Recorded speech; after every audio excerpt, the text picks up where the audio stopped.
கர்ம நட்சத்திரம் அப்படிங்கிறது எது? இவர்கள் வாழ்க்கையே போராட்டமா இருக்குமா? இவர்கள் வாழ்க்கையில் வெற்றி பெறுவதற்கு பரிகாரமாக இந்த ஒன்றை செஞ்சா போதும். அது என்ன அப்படிங்கிறது தான் இந்த பதிவில் பார்க்க போகிறோம். சில பேர் பார்த்தீங்கன்னா ஒரு தொழிலை தொடங்குறதுக்கு முன்னாடி, ஒரு பிஸ்னஸை ஆரம்பிக்கிறதுக்கு முன்னாடி, ஒரு கல்வியே பிள்ளைகள் படிக்க போகிறாங்க அப்படின்னா எந்த துறையில் போகலாம், அதில் எப்படி வெற்றி பெறலாம் அப்படிங்கிறதுக்கு ஜோதிடர்கள்ட்ட போய் அவங்களோட வழிகாட்டுதலை நாடுவாங்க. ஜோதிடர்களும் பார்த்துட்டு அவங்க ஜாதகத்தை ஆராய்ந்து பார்த்து இந்த துறையில் பயணம் செஞ்சீங்க அப்படின்னா வெற்றி அடையலாம், இந்த துறையில் போனால் உங்கள் பையன் வெற்றி பெறுவான், இதை எடுத்து படிக்க சொல்லுங்க அப்படின்னெல்லாம் சொல்லுவாங்க. ஜோதிடர் சொன்னதுக்கு ஏற்ப இவர்களும் இந்த தொழிலை தொடங்குவாங்க, இல்லை பிள்ளைகளை படிக்க வைக்கிறது இந்த மாதிரி செய்வாங்க. ஆனால் சில மாதம் சில ஆண்டுகள் இப்படியே கடுமையாக அவங்க சொன்ன தொழிலை தொடங்கி அவங்க சொன்ன பிஸ்னஸை தொடங்கினாலும் அதில் வெற்றியை அவங்களால பெற முடியாது.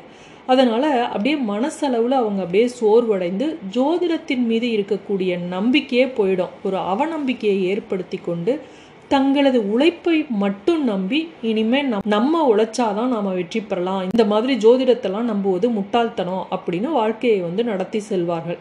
ஜோதிடர்கள் உங்களுடைய நட்சத்திரம் ராசி எல்லாத்தையும் ஆராய்ந்து உங்களுக்கு சாதகமானதை தான் சொல்லி இருப்பாங்க.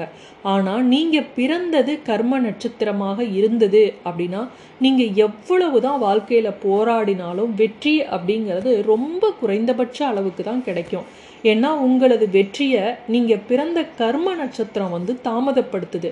அதனால் உங்கள் தொழிலையோ இல்லை பிஸ்னஸ்லையோ இல்லை கல்வியில் உங்களுடைய குழந்தைகளோ அதில் வெற்றி பெறுவது அப்படிங்கிறது தாமதமாகிட்டே இருக்கு. இதற்கு ஜோதிடத்தில் ஒரு சூட்சுமமான பிரத்யோக பரிகாரம் ஒன்று இருக்கு.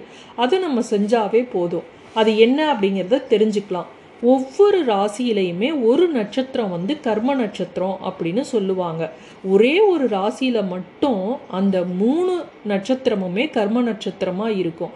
அதனால அந்த ராசி மிகவும் கஷ்டத்துக்குரியதா தான், அவர்களுடைய வாழ்க்கை போராட்டங்களுக்கு நடுவுல தான் வெற்றியே கிடைக்கும். அது எது அப்படிங்கிறத தெரிஞ்சுக்கலாம். மேச ராசியில இடம் பிடிச்சிருக்கக்கூடிய கர்ம நட்சத்திரம் அப்படிங்கிறது அஸ்வினி. அடுத்தது ரிஷப ராசியில இடம் பிடித்திருக்கக்கூடிய நட்சத்திரம் மிருகசிருஷ். மிதுன ராசியில இடம் பிடிச்சிருக்கக்கூடிய கர்ம நட்சத்திரம் திருவாதிரை. கடக ராசியில இடம் பிடித்திருக்கிறது ஆயில்யம். சிம்ம ராசியில இடம் பிடித்திருக்கும் நட்சத்திரம் பூரம். கன்னி ராசியில் இடம் பிடித்திருக்கும் நட்சத்திரம் ஹஸ்தம். துலாம் ராசியில் இடம் பிடித்திருக்கும் நட்சத்திரம் சித்திர. விருச்சக ராசியில இருக்கக்கூடிய நட்சத்திரம் அனுஷம். தனுசு ராசியில இருக்கக்கூடிய நட்சத்திரம் மூலம் பூராடம் உத்ராடம். இது 3 நட்சத்திரமே, இந்த ராசி மட்டும் 3 நட்சத்திரத்துமே கர்ம நட்சத்திரமாக இருக்கு. இதை தொடர்ந்து மகர ராசியில இருக்கக்கூடிய நட்சத்திரம் அவிட்டம். கும்ப ராசியில இருக்கக்கூடியது பூரட்டாதி. மீன ராசியில இருக்கக்கூடியது உத்திரட்டாதி. இந்த 14 நட்சத்திரங்களும் தான் கர்ம நட்சத்திரங்களாக இருக்கு. இந்த நட்சத்திரத்துல பிறந்திருக்கிறவங்க தங்களது வாழ்க்கையில கர்ம நட்சத்திரத்துல பிறந்திருக்கிறதுனால கர்ம வினைகளோட தாக்கம் அதிகமாக இருக்கும். சாதாரண பலன்களை பெறுவதற்கு கூட இவங்க கடுமையாக உழைக்க வேண்டி இருக்கும். இவங்க தங்களுடைய வாழ்க்கையில வெற்றி பெறணும் அல்லது தொடர்ந்து வெற்றி பெற வேண்டும் அப்படின்னா இந்த ஒரே ஒரு பரிகாரத்தை நம்ம செய்யணும். மாசந்தோறும் வருகின்ற அமாவாசை இருக்கு இல்லையா, அந்த நாள். அடுத்தது தமிழ் மாசத்துல முதல்ல வரக்கூடிய திகதி, வியதிப்பாதம், வைதிருதி. இந்த யோகங்கள்னு நாம யோகங்கள்னு கேலண்டர்ல பார்த்தீங்கன்னா இருக்கும். இதுல இந்த யோகம் வர்ற அன்னைக்கு நீங்க இந்த அமாவாசை நாட்கள்லையும் அன்னதானத்தை உங்களுடைய சக்திக்கு ஏற்ப யாருக்காவது கொடுத்தீங்கன்னா போதும். நீங்களே தயாரித்து கொடுத்தாலும் சரி, இல்லை எங்கேயாவது கடையில் வாங்கி கொடுத்தாலும் சரி.